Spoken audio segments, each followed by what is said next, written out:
Carson Beck is going to play the biggest game he will ever play in a University of Miami uniform this Saturday night at Doak Campbell Stadium when the third-ranked Miami Hurricanes travel to Tallahassee to face on arch rival Florida State.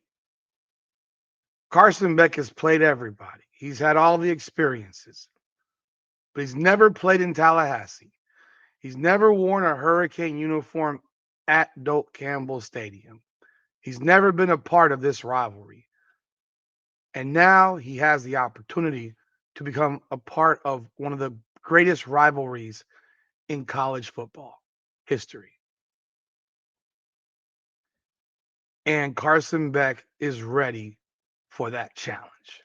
He's ready for that task. He's ready to show the nation that the Miami Hurricanes are the best team in the country. Let's talk about it. Welcome back, everyone, to another edition of Hurricanes Unfiltered, powered by Come On Now, the podcast. I'm your host, Rudy Rodriguez Showmont. Hit that like button, subscribe to the channel, ring that bell, leave a comment. Let me know your thoughts. Carson Beck was interviewed this week by the media, had a number of things to say about the game, about his team, about what they did in the bye week. But one area that he hit upon was leadership. And what it was like for him to come into the University of Miami, not really knowing anybody, and having to earn the respect of his teammates. There are always preconceived opinions and thoughts of a player. There were lots of things that were said about Carson Beck before he got to Miami. But one of the things that Carson Beck made sure that he did when he got down to Coral Gables was that he earned the respect of his teammates so that he could lead these guys into battle. Because if you don't follow your quarterback, you are not going to be a successful football team. The quarterback will always be the leader of the offense. In fact, the quarterback will always be the leader of the team. At least when it comes to great teams. If you don't follow your quarterback, you don't have a great team. It's very, very rare that you ever hear about anyone outside the quarterback being the leader of the team. Yes, there's leaders on the team, but the leader, the guy that you follow, the guy that when he looks you in the eye, it says, I got you, I got you, I got you, I got you, I got you. The guy that when there's 2 minutes to go in the game and you're down 6 and you need a touchdown to win the game, you know that guy got you. That guy is going to get you there. That guy is going to win that game for you or help or put you in the position to win that game. Carson Beck had some things to say. I want to play them for you. But Carson Beck is a leader. And he's earned that respect from his teammates by actions, by words, and by performance. So take a listen. This video is actually courtesy of Inside the U. Couldn't find it on the Miami Hurricanes YouTube page from their press conference. I guess this was earlier today or maybe yesterday. But we're going to play the video and let y'all hear it, man. All right? So take a listen. With Tim Reynolds from the AP. Tim, go ahead.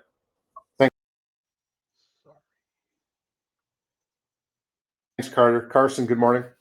Morning. Obviously, in the SEC, you played in some pretty exciting environments, some pretty exciting road stadiums, and you know what Miami and FSU mean to one another. But how excited are you to see what Doak is like from the perspective that you're going to have on Saturday? Yeah, of course. Obviously, the rivalry that this game is and what it means to not only the players, but also the fan bases. I'm sure that this stadium is going to be packed. I'm sure it's going to be rocking. So, again, I'm really excited for that opportunity. Again, like I said, I'm sure it's going to be loud. We're working through that and practicing through that with crowd noise and those type of things during practice. So, but I'm sure it's going to be an electric environment, and we're excited for the opportunity and challenge. Just a quick follow from me. What did the bye week do for you guys, just in terms of a work week, in terms of a cleanup week? How would you assess how you guys use the time? Thank you. Yeah, it's a chance to, reflect, look at yourself in the mirror, see where you can get better, what you've done well. And honestly, for us, we got to work. We got into the weight room, we lifted weights. We had really good practices. I thought we got better on the bye week.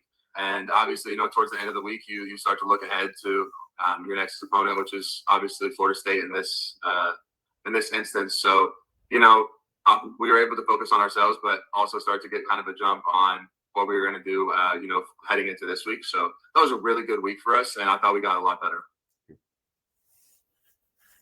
Okay, next we'll go to Jordan McPherson. Jordan, go ahead.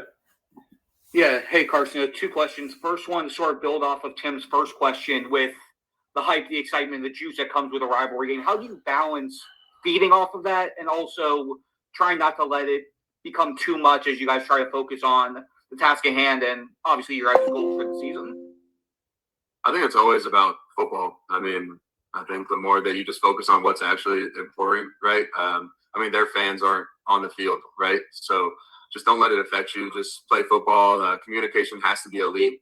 That's a huge focus for us is communication, getting in and out of the huddle, getting calls from the sideline, that whole thing. So, if we're able to do that and have elite communication, sometimes with a good fan base like that, that makes it loud, that can add 7 points. I think a good fan base is worth 7 points. And, it's kind of been true. And, we're followed through all these, loud stadiums and big time matchups. And I think you can see that throughout these weeks. But of the first, 5 weeks of college football. But for us, if we just have elite communication, I think that, we can just kind of block that crowd out and just execute and do what we do. And just secondly, just what stands out about FSU's defense after watching them for the past couple weeks? Yeah, obviously they're very talented. Up front, they do a really good job. Their secondary is very athletic, very talented. Come downhill, will come hit you. So again, we're looking forward to the challenge as we continue to prepare for them throughout the week. They do a lot of different things. So again, just continue to watch film and see what we can do. It's always about us, but they are very talented, and we're looking forward to the challenge. Next, we'll go to Adam Lichtenstein. Adam, go ahead. Hey, Carson, how's it going? Good. So kind of talking about, you talked about getting better during the bye week. What were some of the things that you identified maybe from the Florida game or just the first 4 games in general that you wanted to work on, things that you wanted to improve on personally? Yeah, I think every area you could always get better at. I think just for me, always, and this has been just throughout my career, is always just tightening up on my reads. The process of plays, making sure we're getting into the right calls, right checks, right against the right coverages. And that's really a whole offense thing, and also really a me thing as, the quarterback and the head of the offense. But, that was the biggest thing for me, just, continuing to go through the process of plays and then, just continue to build that chemistry between me and the guys. I think that's a huge thing that translates onto the field. And I think we were able to do that during the bye week. Is there anything that you do, like, a bye week tradition, for lack of better word, like, I don't know, go fishing for, a morning or something? Anything you do during the bye week, maybe to clear your head, something off the field you do away from football? Work. That's all I do, man. Once it's football season, man, it's time to go. It's time to work. Watch film, get in the weight room, try to recover your body, and get back into game shape. As games go on, like, your body gets banged up, and that's just the truth. And the bye week is always an opportunity to try to put some more muscle on, eat well, get recovery, get rest. So I think the whole team did a really good job of that. We really got after it in the bye week, and so far the first 2 days of practice this week have gone really well. Next, we'll go to Matt Showdown. Matt, go ahead. Yeah, hey, Carson. Thanks for taking the time. Coach has said JoJo Trader and Jordan Lyle are on track to be back. Can you talk a little bit about those guys? We haven't really seen them since game 1, either of them. So how much can they help? And sort of, do you have already the timing down with JoJo just from the practices and all that stuff? Yeah, they were in practice today making plays. So, it's kind of just a matter of the game plan and how it happens in games. And again, I'm not the coach, so I don't really control that. But again, they're in practice making plays today. So that's what I can say about them. And next we'll go to Andrew Adelson. Andrew, go ahead. Hey, Carson, how are you? Good. How are you? I'm good, thanks. Appreciate you doing this. You've talked a lot about how much fun you're having at Miami, and your teammates have really praised you for your leadership and kind of what you brought to the table this year. I'm just curious, how How do you feel like you're a better leader at Miami this year based on stuff you've been through and stuff you've learned over the years?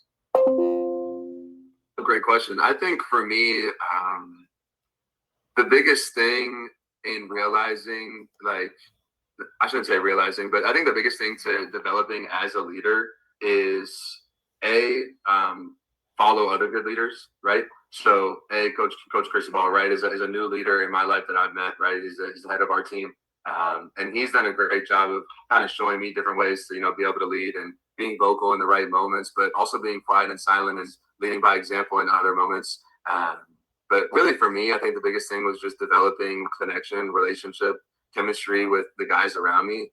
Coming in and not knowing anybody was, again, a really difficult thing to try to just be a leader from the jump, right? To be a leader, you have to earn respect from the people around you, but also to be a good leader, you have to have good followers as well.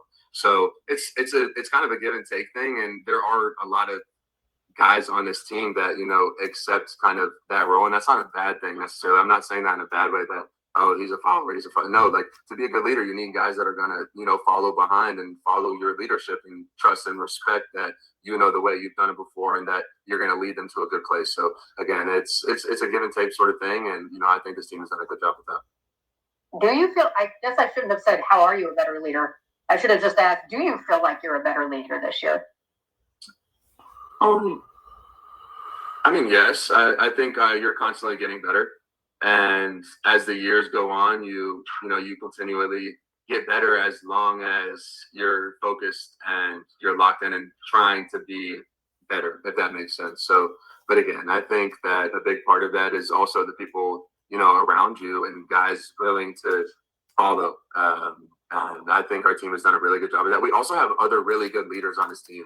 So again, it's not all on me. It's not all, this, that, and the other. It's, like, we got a really good group of leaders. These older guys lead this team, and these younger guys follow. And that's a huge part. And I think it's really worked well this year for us.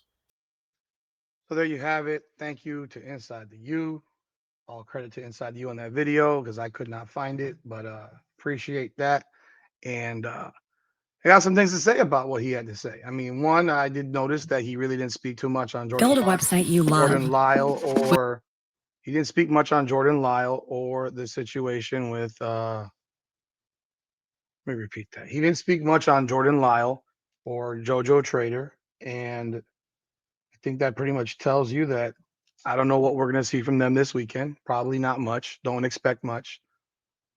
He kept that close to the vest. So I think that's something that you should notice. But secondly, obviously the leadership thing, like I mentioned, this is a guy who had to earn the respect of his teammates, and he's done a tremendous job doing it. He's ready to play. He's leading by example. Like you said, I was working, man. There's no off day. It's work. There's no fishing day. There's none of that stuff. This is work. This is business. We're here to win. You're here to win. And Carson Beck seems to have that laser focus that I think Mario Cristobal is having. And obviously, it starts with the head coach, goes down to the quarterback. If the quarterback is laser focused, then his teammates are typically laser focused. And so if they're following in what Carson Beck is doing, they're going to be in good shape come Saturday night, ready to play, ready to roll. Overall, I don't have a whole lot more to say about the interview. I think Carson Beck is a very even-keeled guy. I don't think he gets too high. I don't think he gets too low. I think he's the perfect person for the situation. He's an adult. They look to him. They know he's going to lead them the right way. And, I mean, let's go. That's it. Let's go. It's that simple. We're 2 days out. Today's Wednesday. This will be, it's Thursday now. They're probably traveling to Tallahassee today. I presume they would be in Tallahassee today. Maybe maybe they go on Friday. I'm not sure. But it's go time, baby. It's go time. And it starts with Carson Beck. He does his job. Canes ain't got nothing to worry about. Y'all let me know y'all thoughts in the comments. Hit that like button. Subscribe to the channel. Ring that bell. Once again, this is Hurricanes Unfiltered, Power Back, come on now, the podcast. Come on now.